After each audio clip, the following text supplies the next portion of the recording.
Tonight we serve the funeral service for the Lord. If every funeral were like this, I think people would not mind going to funerals. It is an unusual thing. We gather to accompany the Lord to burial, and we light candles, and we rejoice. The colors of the church are changed. It is not dim, it is bright. We have changed the hangings from purple to white.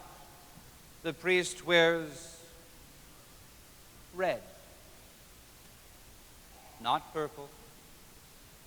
And again, the lights are turned on. They are not dim as they have been. Because we are not grieving tonight. We call this service the Lamentations, but in truth this is a misnomer. This is not what engomia means.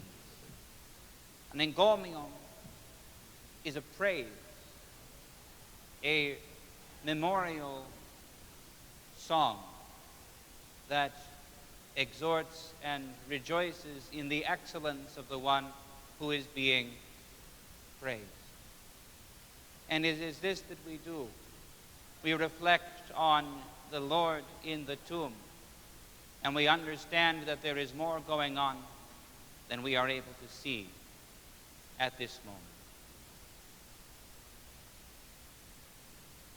We know that this event concludes the Lord's ministry in the world, a ministry in the course of which he preached, he healed, he raised the dead, he comforted those who were sick, he encouraged the faint-hearted, he opened the eyes of the blind, he gave strength to the lame, he solved the problems of the people who came to him. And therefore, when he died, they grieved at the apparent defeat. And yet, those who paid attention, which was to say exactly no one, because as human beings, we tend to miss the obvious, because we are accustomed to things always having been the way that they have been, and we can't believe that there could possibly be a change. But all of those miracles the Lord did showed one single point. He had power and authority over all the troubles and trials and tribulations of human life.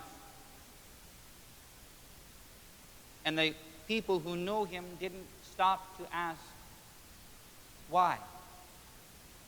Why did he have this power?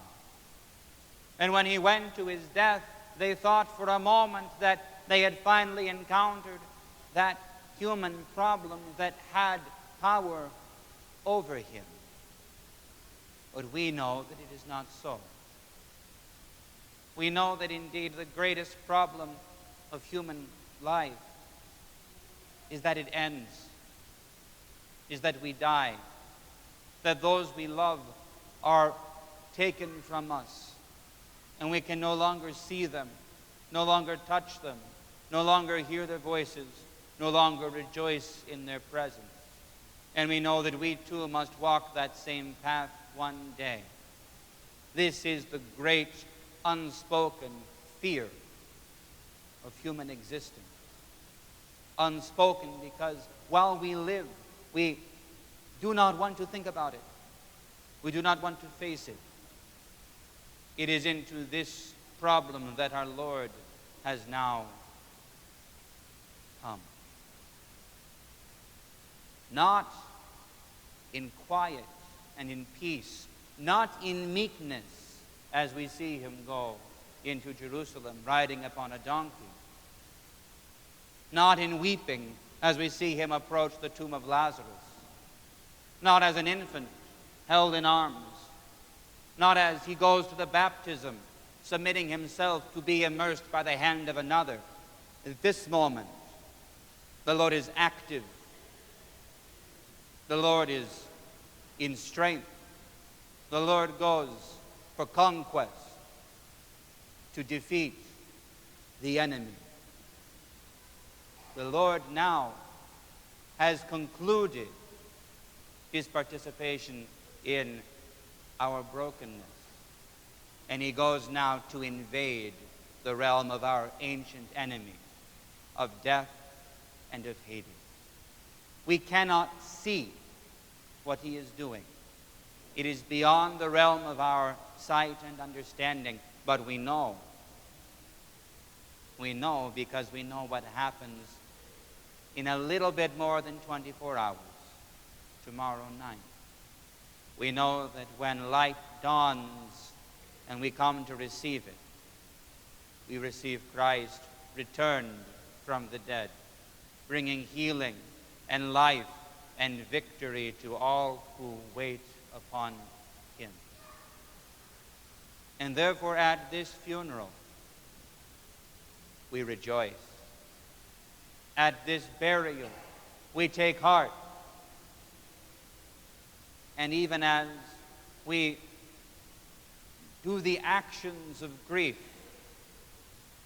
we taste already the victory that is to come.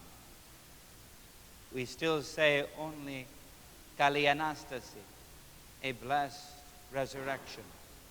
But we know very soon what we will be saying and the tones of joy and exultation in which we will speak.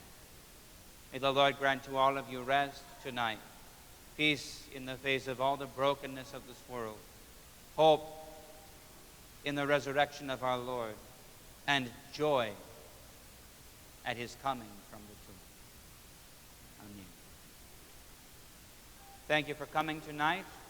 Please begin to prepare to come forward to receive some of the flowers from the Epitaphios. Go in safety to your homes. Follow the